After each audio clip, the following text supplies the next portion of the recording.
Dadasi, "Ha, nima deysan? Mazam bo'lmayapti" desa, deganmi shuni, demaganmi ayollar, deganmi uylanganlar?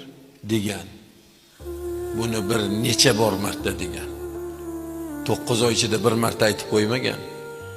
Bir necha bor aytgan. Insof bilan etinglarchi, kimga yoqqan shu xotinni gap?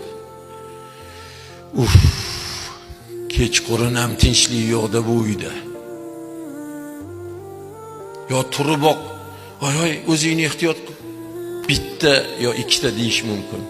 Qolgan aksariyat hammasi xotinni bu gapi yoqmagan. Bizlar ham bir paytlar onamizni bag'irlarida yotganimizda, o'sha 9 oylik, 8 oylik, 7 oyligimizda onamizni vujudlari og'riganda dadamizga onamiz, "Hey dadasi, mazam bo'lmayapti" deganda dadamizga yoqmagan.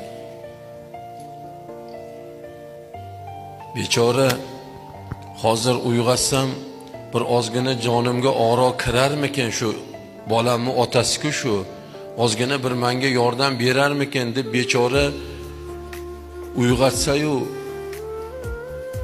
tinchlik yo'q ekanda desangiz, nima ahvolga tushadi? U dardini kimga yetsin? Qani bor, kimga yetsin? Borib dadangizga yetsinmi? Qaynataga qaynata, "Mana dodajon, kimga yetsin?"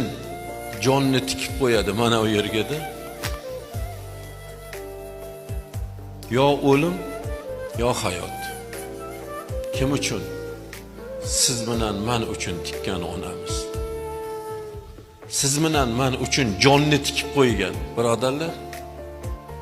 Bunaqa tavakkalga bizlar qo'limizdan kelmaydi, bu ish qo'limizdan kelmaydi. Erkakda qo'lidan kelmaydi bu tavakkal. Jonni tikib, yo o'lasan yo qolasan shart qo'yilsa, kim turib beradi? Mana men turib. Ona turadi.